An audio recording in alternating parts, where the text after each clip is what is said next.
All right, I'm so glad that you could join us today in my own garden, our garden. We've been here for 20 years and it looks pretty different than it did when we moved in. We inherited this great cottage garden in a fenced-in area right here, and I learned so much from that garden. But once we'd been here for 5 years and we had a young child, and we really wanted a space that flowed a little bit more. So, and Tim's an architect, I'm a designer, we really wanted to get our hands on it. So we installed these hedges, walls. You'll see a lot of evergreen hedges so that the structure stays even when the flowers are gone in the winter. All right, let's go look at what I consider the main garden here, certainly my first garden here. And I'll tell you a little bit about the things I do when I'm trying to plan for succession in a garden and when I'm designing a garden like this. This is the one I've experimented on the most. As we go down toward this end of the garden, you can see these amelanchier. We planted them here to create really kind of a scrim to the street, to screen the street a bit more than this yew hedge that we also extended to shield ourselves from this busy road.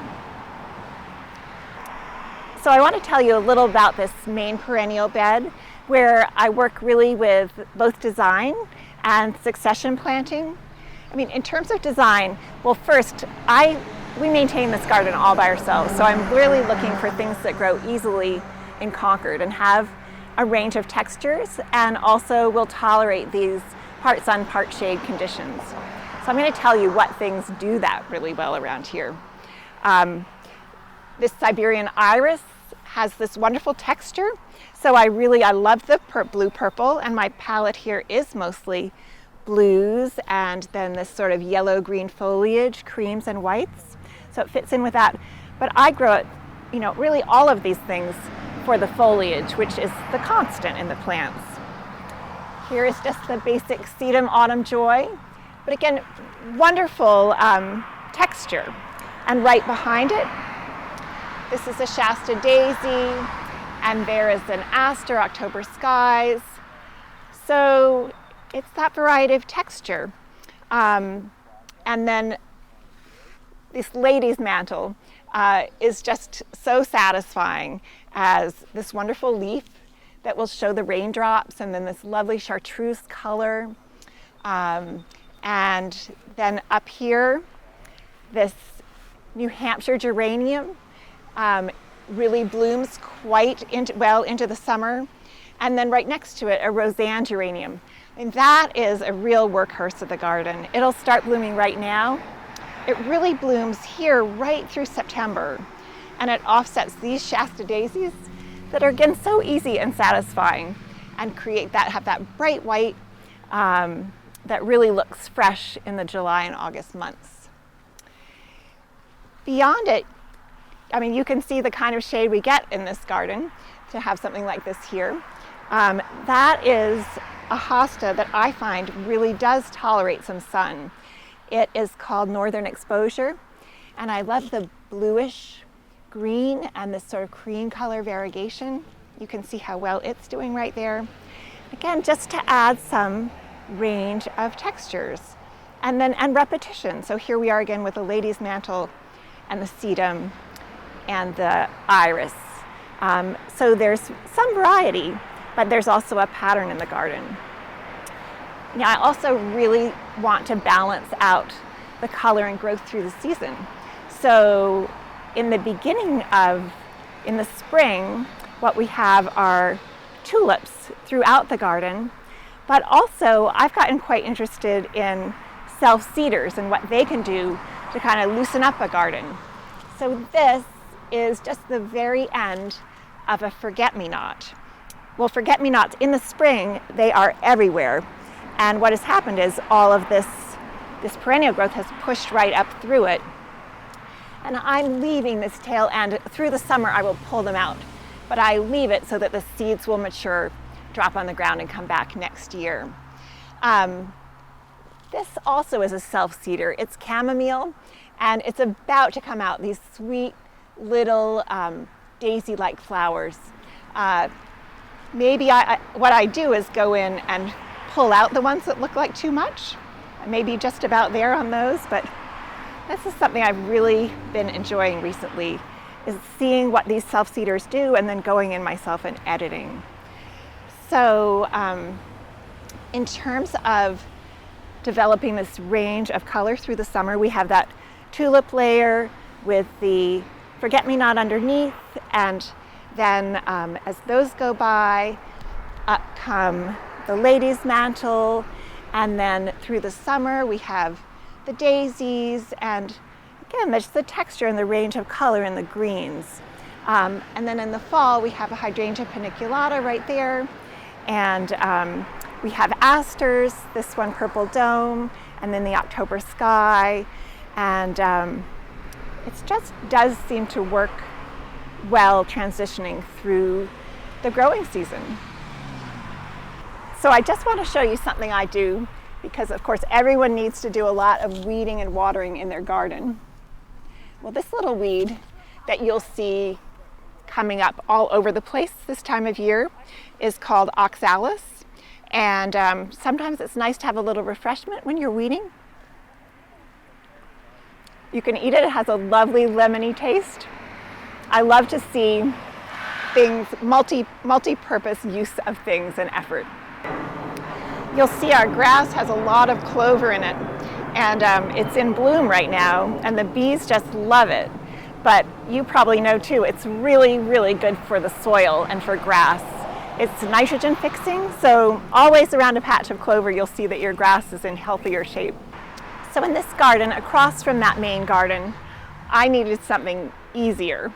So what has developed is some Siberian iris that I just moved from the other garden, that are just do their own thing. And then these wood anemone that I think are so sweet this time of year, of course, when they have bloom all over them. But they really work as a wonderful ground cover under this Kousa dogwood right through the summer. In sunny areas like that, they can begin to get brown toward the end of August, and then I just cut them back right to the ground, and they spring back so fast with a fresh flush of green in the fall. So I'm a big fan. They move fairly fast. This all came from just a little bunch that a friend gave me maybe 12 years ago. But it has taken all this time for them to fill out, and I just stop them before they get to the edge of the garden. Along here I planted just yellow-green because I wanted to give the effect of sunlight hitting the edge of this shady garden. So that works well for that.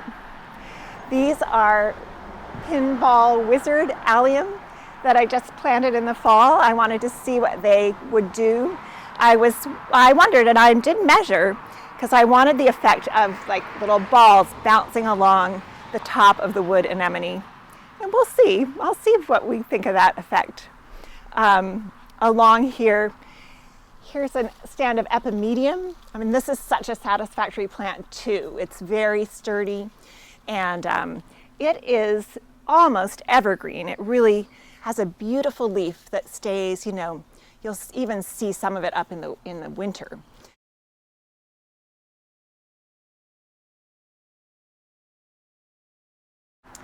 So as we go along here, you'll see this is a stand of Rudbeckia, black-eyed Susans, just for a little cheer right in here. And they are tough. They and the sedum next to them, typically full sun conditions, but they're hardy enough that they really do well right here as well. So here's a favorite plant of mine. This is called Phalictrum. It's meadow rue, and I think it does a great job just filling up this fairly shady corner. It will tolerate part sun, works well right into the shade, and it has this beautiful sort of lovely heart-shaped kind of leaf, blue-green foliage. And I was looking for something that would grow right up, because we often eat on that porch right there, and then we can see it right out the windows. So as we go along here, you'll see this plant Baptisia. is another really satisfying one.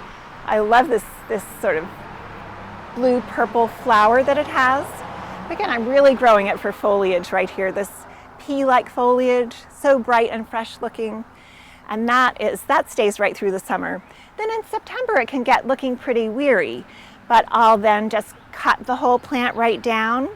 And one thing I like about this is it has a shrub-like look in the summer, but in an old house like this is a 1700s barn that was turned into a house in 1921, but it was at that point even a reproduction Greek revival. So we wanted the look of an old house which wouldn't have had base plantings.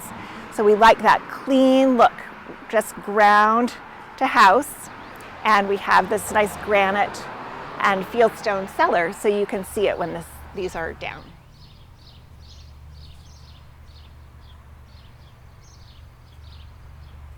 A lot of this yew hedge was here when we came, but we extended it, and of course it's grown a lot. And what we've been trying to do with it is to make this trapezoidal shape, just slightly trapezoidal. The hedge really likes it because then you get light right down to the bottom branches. And so it really does help make for a healthier hedge. So we're coming around the corner to this beech tree that was one of the things, perhaps the thing that captured Tim's and my attention the most, really won our hearts over when we saw this house. It is an old one. It's 250 or 300 years old. It was here then when the British regulars retreated down Lexington Road, then the Bay Road toward Boston Harbor, the bay. It's old, but it also has such a handsome, strong look. And I really found it so reassuring at different times of my life to go out and stand under it and just think about the strength in that tree and the strength that it gives me and the patience that it inspires, and just having that natural majesty nearby is a special experience. Maybe the thing that I value the most in this whole garden. So then we come back through here, back through a holly hedge. They're all mostly all China girls, one China boy, and we'll come back to the terrace area. Here on the left, behind the ferns, is a playhouse. We'll look from the other side, but we had to take that fence down, and my husband and my father looked at it and decided to build this little playhouse, which we also had in mind would be a nice way to separate ourselves on this terrace from the busy road. Let's take a look at this garden. So this, I think I installed maybe just 5 years ago, and my plan was to do something that was a little more naturalistic looking because of the woods up behind and those Lindera benzoin right behind. And so it's mostly greens and some cream color, and so as we go along here you'll see a big Empress Wu hosta next to this great big fern. I want to point out this little fern, it's Autumn Brilliance. It's new, so it's still small, but it's a wonderful evergreen, a wonderful option. We have the Christmas fern, but that could be, I'd like to see that as used almost as ground cover along someplace in my life. A few types of hellebore in this garden. I mean, this one, this foetidus, is just a wonderful thing. The flower comes in March or April, and it just, I would say, went by, but I can use it that whole time in my flower arrangements. There's some more of the hakone grass, the Japanese forest grass. Another hellebore back here. You can see it's still got its flowers. They're on their last legs, but they've been there for quite a long time. This maidenhair fern, so lacy. My favorite northern exposure hosta.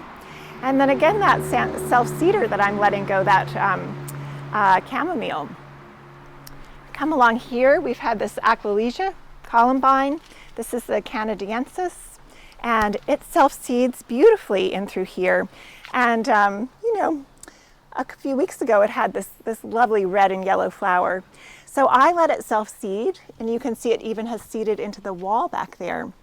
But coming along underneath it as it goes by are echinacea. So they'll come a little further into the summer. This is digitalis, just the roadside type, the ordinary type, just about to bloom for us. And then lady's mantle and a little lime hydrangea right there in the corner. And this pot for my kitchen herbs, since the kitchen is right over there. So that is the look in this garden. Now, if you look up the hill, what was here when we arrived were a lot of Norway maples. So we did, when we did the project 15 years ago, take all of those out. That's when we rebuilt this wall. And what we chose to go in their place are these spice bush, Lindera benzoin. So I think there's 7 or 8 of them up there, and they just make this low, lacy layer. Their fall color is this true yellow, and it just hangs on beautifully. And it's a native that I just love.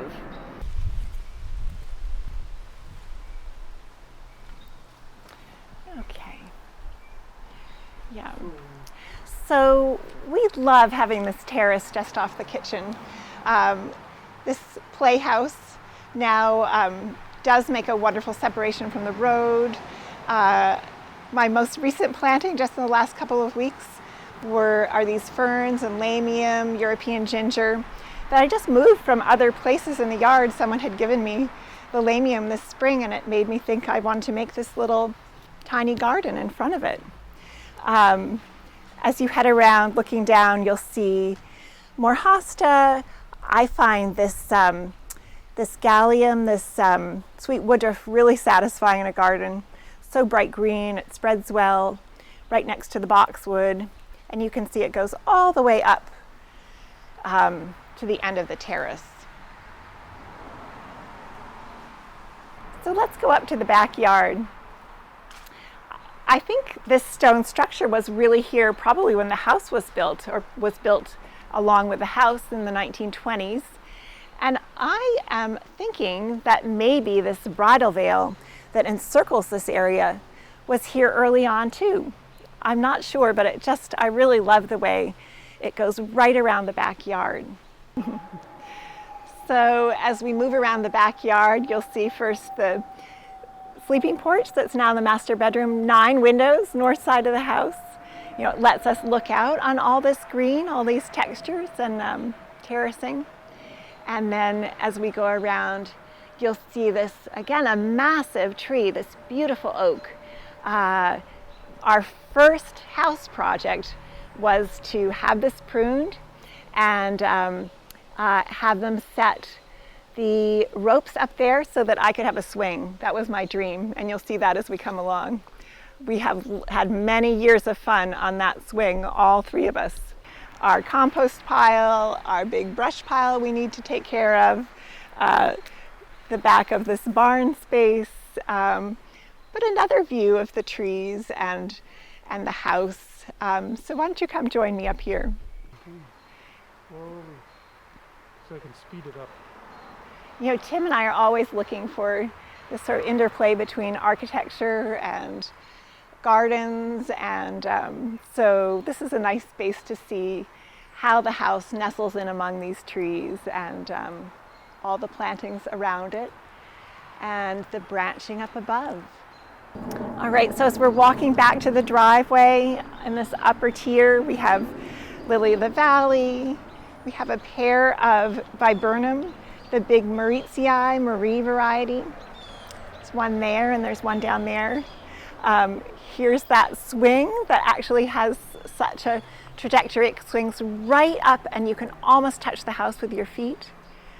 Next to it, along with these arborvitae and mountain laurel, is something I just find really, really handy in the garden. This Lacothaway or dog hobble just almost takes care of itself, and it's a great tall, basically ground cover in the garden. As we come down here, we'll pass a sugar maple on the right, and we'll just circle right back around to the driveway.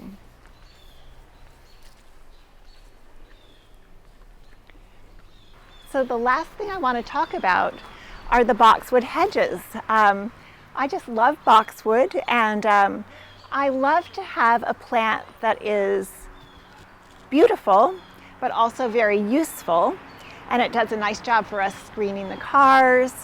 But I want you to know I also do use the prunings. I prune it every December. I prune it deeply. I reach in, that's what boxwood likes, to get air into it, and prune out some big chunks. And then I use all those prunings, it's just the right amount, to make, with a group from Garden Club of Concord, we make 32 boxwood trees every December for all the Meals on Wheels recipients in Concord. So that hedge is really a workhorse, and in its own way makes a contribution to the town, which I love. So I'm so glad that you could join us in my own garden, and I'll look forward to seeing you again soon.